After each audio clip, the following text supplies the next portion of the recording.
Keesokan harinya, Sarje Pavan membawa seorang ahli bernama Mr. Put.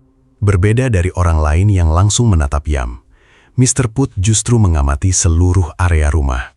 Perhatiannya tertuju pada rumpun bambu besar yang selama ini dijaga Hang.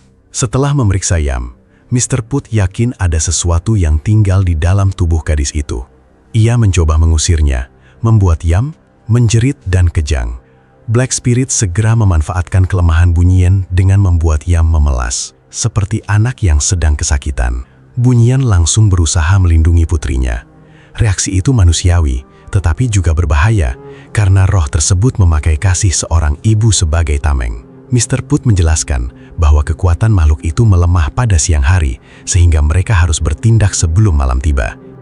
Ia memerintahkan Yak dan saudara-saudaranya menebang rumpun bambu.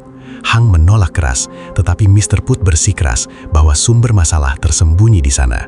Setelah semua penolakan dan debat keluarga, bambu itu akhirnya ditebang. Begitu batang-batang bambu dibelah, bau busuk menyengat keluar. Di dalamnya terdapat banyak organ manusia yang sudah membusuk.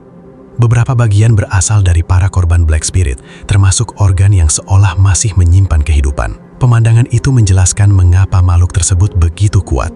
Selama bertahun-tahun ia mengumpulkan bagian tubuh korban dan menyembunyikannya di dalam bambu sebagai sumber tenaga. Rumah keluarga ini ternyata berdiri tidak jauh dari gudang suku cadangan manusia versi alam gaib. Mr. Put memerintahkan semua organ dibakar. Api melahapnya satu persatu dan Yam datang dalam keadaan marah.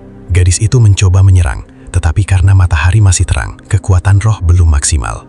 Mr. Put berhasil menjalankan ritual sampai Yam pingsan, namun tubuhnya sudah sangat lemah. Meski roh sempat ditekan, Yam seperti seseorang yang perlahan dikosongkan dari dalam. Mr. Put meminta keluarga segera membawa Yam ke rumah sakit. Ia memperingatkan perjalanan akan sangat berbahaya karena Black Spirit pasti berusaha menghentikan mereka. Yak dipilih sebagai pengemudi karena tekadnya dianggap paling kuat. Yak, Yat, Yam, Bunyian, Sarge Pavan, dan Mr. Put berangkat menggunakan mobil keluarga. Hang, Yos, dan Yi tetap tinggal di rumah. Tidak ada yang tahu apakah mereka sedang membawa Yam menuju keselamatan atau justru mengantar seluruh penumpang ke tempat pemakaman berikutnya. Dalam perjalanan malam, Mr. Put menjelaskan bahwa roh ini berbeda dari makhluk jahat biasa. Umumnya roh mencari manusia lemah karena mudah dikuasai. Namun, Black Spirit justru menginginkan tubuh kuat yang dapat dipakai lebih lama. Yam pernah hampir dijemput malaikat maut karena malaria saat masih bayi, tetapi ia sembuh secara mengejutkan dan setelah itu jarang sakit. Ketahanan tubuh Yam itulah yang membuat Black Spirit meninggalkan Choi Yi dan memilihnya sebagai inang baru. Semakin jauh mobil melaju, kabut semakin tebal dan suhu tubuh Yam terus naik. Mr. Put memperingatkan gangguan akan segera datang. Benar saja, arwah para korban mulai muncul di sepanjang jalan, berdiri diam sambil menatap kendaraan. Di antara mereka terdapat Nart, korban pertama yang tubuhnya hancur dengan cara mengerikan. Yat hampir bereaksi ketika melihatnya, tetapi Yat memaksanya tetap tenang. Ia tahu setiap penampakan adalah umpan untuk membuat mereka berhenti atau kehilangan kendali. Tidak lama kemudian, Yat melihat orang-orang di dalam mobil menghilang satu persatu. Kursi di belakang tampak kosong, suara mereka lenyap dan ia seolah mengemudi sendirian. Namun Yak terus menekan pedal gas karena sadar semua itu hanya permainan roh. Ia menerobos sosok-sosok yang menghadang dan menembak penampakan yang menyerupai keluarganya. Untuk sesaat gangguan menghilang dan pandangannya kembali normal. Yak berhasil menang melawan ilusi. Tetapi pertempuran sebenarnya baru dimulai. Bisikan perempuan kembali terdengar dari dalam mobil. Yam kerasukan lagi dan menyerang Mr. Put ketika pria itu mencoba menahannya. Suasana sempit di dalam kendaraan berubah menjadi medan pertempuran yang sama sekali tidak ideal bagi pengemudi. Yak berusaha menjaga kemudi, tetapi kekacauan membuat mobil oleng. Kendaraan keluar jalur dan menabrak pohon dengan keras. Benturan itu membuat sebagian penumpang terlempar dan kehilangan kesadaran. Saat Yak membuka mata, keadaan sudah hancur. Mr. Put dijemput malaikat maut akibat kecelakaan, sementara Bunyian dan Yak tidak sadarkan diri. Yam, yang sepenuhnya dikuasai Black Spirit, telah mengambil pistol milik Yak. Sarge Pavan mencoba bangkit, tetapi Yam langsung menembaknya. Sersan itu roboh. dan kini Yak harus menghadapi adiknya sendiri dengan senjata yang diarahkan kepada keluarga mereka. Dengan sisa peluru, roh tersebut mempermainkan Yak. Ia memaksa Yak memilih siapa yang akan menjadi korban berikutnya. Ibu atau adiknya dapat dijemput malaikat maut hanya dengan satu tarikan pelatuk. Yak memilih mengorbankan dirinya sendiri. Untuk pertama kalinya, ia tidak lagi berusaha menjadi tentara, anak pembangkang, atau kakak yang ingin menebus kesalahan. Ia hanya seorang kakak yang rela tamat permanen agar keluarganya tetap hidup. Di tengah situasi genting, Yak mulai sadar. Ia melihat benda tajam di dekatnya, lalu melemparkannya kepada Yak. Yak menangkapnya, dan tanpa babi bu menusukkannya ke lengan Yam. Yam menjerit, lalu memuntahkan cairan hitam. Black Spirit akhirnya keluar dari tubuhnya dalam wujud perempuan berpakaian hitam. Yak mengambil kembali senjatanya dan menyerang makhluk tersebut sampai sosoknya menghilang.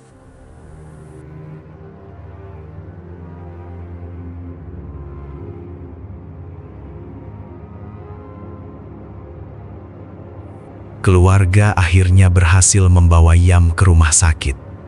Setelah sadar, gadis itu tidak mengingat kejadian mengerikan yang dialaminya. Ia hanya merasa seperti tertidur sangat lama dan kebingungan melihat luka di tubuhnya.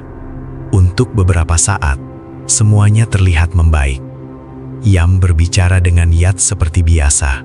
Wajahnya kembali lembut, dan keluarga mulai percaya bahwa mimpi buruk sudah selesai. Setelah semua ritual, pengorbanan dan kecelakaan, mereka merasa akhirnya mendapatkan hadiah berupa keselamatan. Namun film horor yang baik tidak memberi ketenangan tanpa biaya tambahan. Malam itu, Yam meminta Yat menggantikan berbagai tugas kesehariannya untuk waktu yang lama. Permintaan sederhana itu terdengar seperti firasat perpisahan. Yat merasakan ada sesuatu yang salah, tetapi ia tidak memiliki alasan untuk menolak harapan. Ia ingin percaya bahwa adiknya sudah kembali. Meski mata Yam menyimpan ketenangan aneh, yang terasa seperti detik-detik sebelum badai.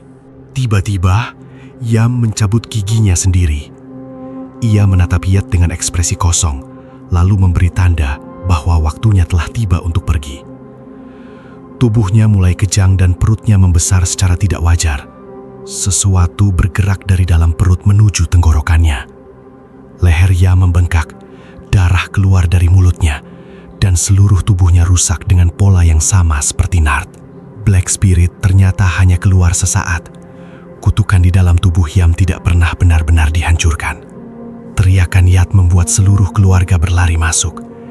Yak, Bunyen, Hang, Yos, Yot, dan Yi hanya bisa menyaksikan Yam semakin melemah. Semua usaha mereka, dari luka bakar, ritual, pembakaran organ, sampai kecelakaan maut, tidak mampu mengubah akhir. Yam akhirnya dijemput malaikat maut di hadapan keluarganya. Bagi Yak, kegagalan itu menghancurkan sesuatu yang jauh lebih dalam daripada tubuh.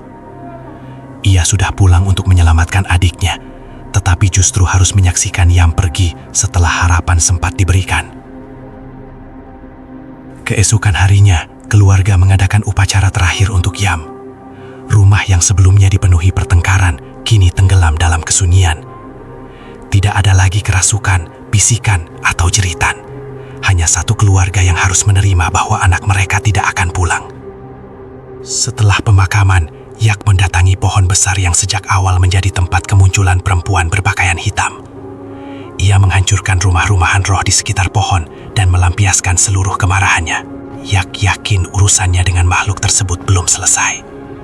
Black Spirit mungkin berhasil mengambil Yam, tetapi kini ia menciptakan musuh yang jauh lebih berbahaya. Seorang kakak bersenjata, terlatih, dan tidak lagi punya alasan untuk takut. Film berakhir bukan dengan kemenangan, melainkan janji berburuan. Yak gagal menyelamatkan Yam, tetapi ia bersumpah akan memburu makhluk yang menghancurkan keluarganya, sampai salah satu dari mereka benar-benar tamat permanen.